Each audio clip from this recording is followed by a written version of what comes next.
Got a lot of questions about 38, so here's a video on it.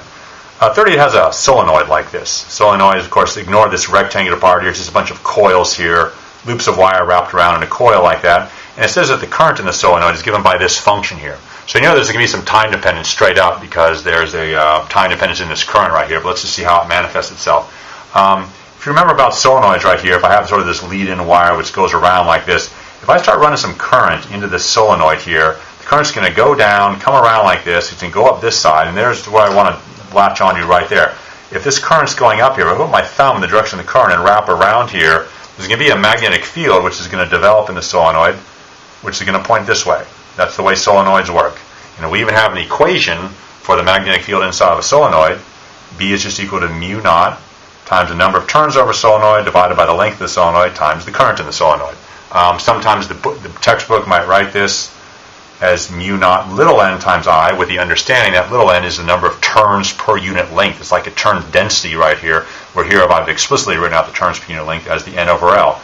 So this thing right here, of course, n is the number of turns in the solenoid right there. Okay, and there's the length of the solenoid, the capital L right there. Okay, so if we run some current in the solenoid, this is the magnetic field that's going to appear in the solenoid, so let's connect the two. Here is the current I'm running through the solenoid. B is going to be equal to mu naught n over L times I naught sine of 2 pi f times t. So this will be the magnetic field that develops in the solenoid. And you know there's going to be a Faraday's law problem on this, because here's a magnetic field, here's a time dependence. The magnetic field has a very explicit time dependence in this case here. So certainly, if you did something like a dB dt, a time derivative of the magnetic field, you are going to get a non-zero number. In fact, you'll get something like mu naught n over L times I naught. The derivative sign is a cosine of 2 pi f times t. And do not forget about your chain rule. 2 pi f is going to come out. You can simplify this a little bit here. The dB dt is going to be something like 2 pi f mu naught n I naught over L. Just all kinds of parameters in there times the cosine of 2 pi f times t. Something like that. You get a very explicit time-dependent magnetic field. No doubt. There's your time dependence right there. This is the key to cracking the problem, because what they say in the problem now is that, all right, you have a solenoid with this current you're pumping through it. This is the magnetic field that's going to develop. There's a time dependence of the magnetic field, but they said there's a big coil wrapped all the way around the solenoid like that, something like that, a big coil of radius r, if you want, wrapped around it. And they'd like to know what the induced EMF in that coil is going to be because of this action in the solenoid. Now, if you look very carefully at it, or let's look at it from a side view, here's the solenoid right here, and here's the magnetic field line, say, coming at you. But keep in mind the magnetic field has this time dependence. So when the sign flips negative, the solenoid, all these little dots are going to look like X's, because now the magnetic field is going to be going back into the page, then back out, then back in. That's the nature of an oscillating magnetic field. Sometimes it's at you, sometimes it's away, but it has that time dependence on it. Now, if I draw the coil around it like that, this is sort of the scenario that I'm looking at. The reason I wanted to draw it like this is because there's going to be this question in Faraday's law now, which looks like this. Faraday's law says, well, it's the number of turns times the change in magnetic flux with respect to time. That's what the induced EMF is going to be. What is the magnetic flux? Well, the magnetic flux is always B times the area. Now, I left the cosine out because it looks like the magnetic field direction is always perpendicular to the plane of the coil, so there's the cosine of 0 is just going to be 1 in this case here. So there's this issue of the magnetic field times the area. Now, Faraday's law calls for the time derivative of this, so the d flux dt, something like that, is just going to be the area constant times dB dt. Now, we've already done a lot of this work here. We have the dB dt. This is the changing magnetic field, which we calculated right up here. It's that same magnetic field which is changing the solenoid, same dB dt. One of the questions I've been getting on this, though, is what do I put in for the area? Is it the area of the red coil, or is it the area of the solenoid?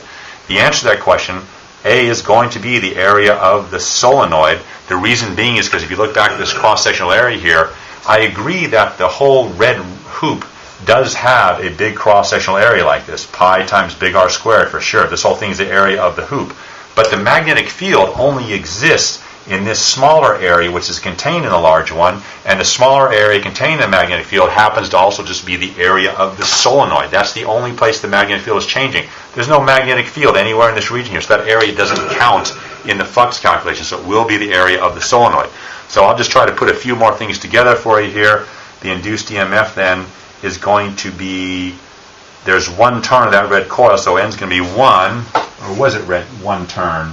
No, it was 40 turns, so N is going to be 40 in this case here. So minus 40, there's your 40 right there, times the changing magnetic field here, 2 pi f mu naught N times I naught over L. All of that stuff we need in there, times the cosine of 2 pi f times T. This is the induced EMF that will appear in that red coil.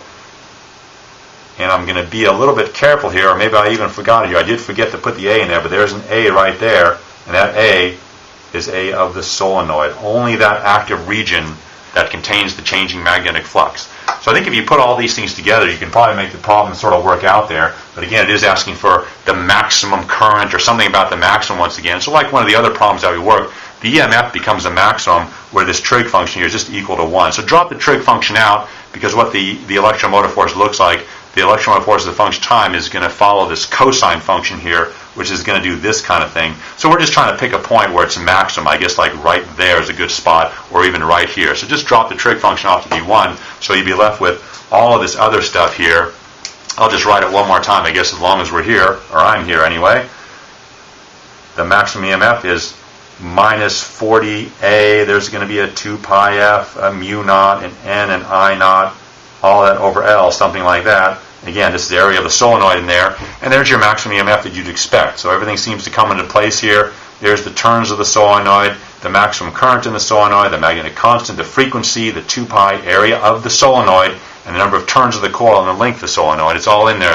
And of course, if you want to know the maximum current, then I think they said the maximum current in this problem here is going to be 0.2 amps is what's required here. Oh, I don't remember what it was, but if you want the maximum current you'd get out of this thing here, it's just an Ohm's law application.